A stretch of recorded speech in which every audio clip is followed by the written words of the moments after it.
ठाण्यामधील खोट्या गुन्ह्यात फडणवीस आणि शिंदेंना गोवण्याचा प्रयत्न। निवृत्तीच्या 5 दिवसाआधी रश्मी शुक्ला यांनी सरकारकडे सोपवला अहवाल। तत्कालीन पोलीस महासंचालक संजय पांडेंवर गुन्हा दाखल करण्याची शिफारस। बदलापूर शाळेतील लैंगिक अत्याचार प्रकरणातील आरोपीवर भाजप मेहरबान। आरोपी तुषार आपटे भाजपचा स्वीकृत नगरसेवक।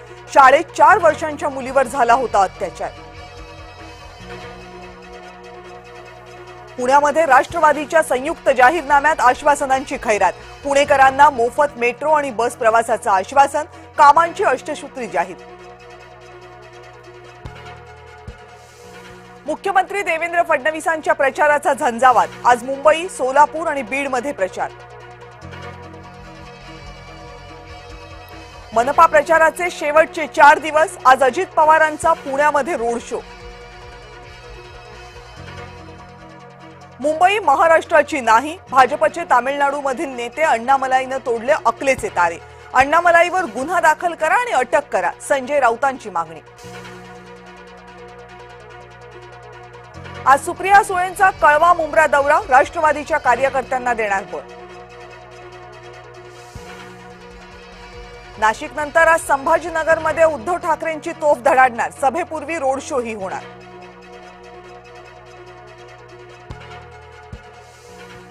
सोलापूरच्या सभेतून असदुद्दीन ओवैसींचं अजित पवारांना खुलं आव्हान। म्हणाले, भ्रष्टाचाराच्या मुद्द्यावरून 3 मिनिटात अजित पवारांना गप्प करेन आणि परत पाठवेन। मीनाक्षी शिंदेंची ऑडिओ क्लिप व्हायरल। आगरी समाजावर आक्षेपार्ह वक्तव्य केल्याचा आरोप, तर एआय ऑडिओ असल्याचा मीनाक्षी शिंदेंचा दावा। भाजपसाठीच काम करतं त्यांचं प्रात्यक्षिक अकोटमध्ये दिसलं। काँग्रेस खासदार इम्रान प्रतापगढींचा हल्लाबोल। मंगेश काळोखे हत्या प्रकरणातील 11 आरोपींना न्यायालयीन कोठडी। आरोपींमध्ये मुख्य सूत्रधारांचाही समावेश।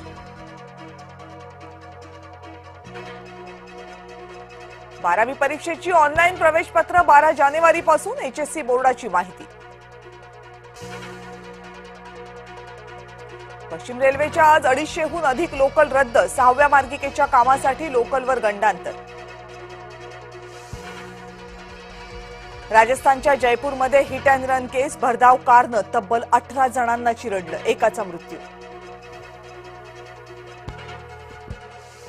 संसदेचं अर्थसंकल्पीय अधिवेशन 28 जानेवारीपासून। संसदीय कार्यमंत्री किरेन रिजिजूंची माहिती। जमिनीच्या मोबदल्यात नोकरी घोटाळा प्रकरणी आरजेडीचे प्रमुख लालू यादवांसह कुटुंबियांविरुद्ध आरोपपत्र निश्चित। दिल्ली न्यायालयानं दिले आदेश। पश्चिम बंगालमध्ये ईडी तृणमूल उच्च न्यायालयात। आयपॅक प्रकरणी दुसऱ्या दिवशीही नाट्यमय घडामोडी। इराणमध्ये गृहयुद्ध भडकलं। सरकारच्या विरोधात नागरिक रस्त्यावर। सार्वजनिक मालमत्ता पेटवून दिल्या।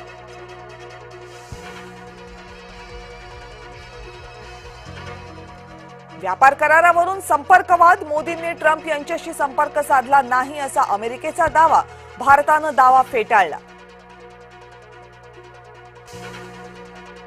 विश्वासू देशांना सोबत घेणार। गाझामध्ये सैन्य पाठवण्यावरून इस्रायलनं पाकिस्तानला झिडकारलं। न्यूझीलंड विरुद्धच्या आगामी मालिकेसाठी श्रेयस अय्यरचा मार्ग मोकळा। बीसीसीआयच्या डॉक्टरांचा श्रेयसला ग्रीन सिग्नल।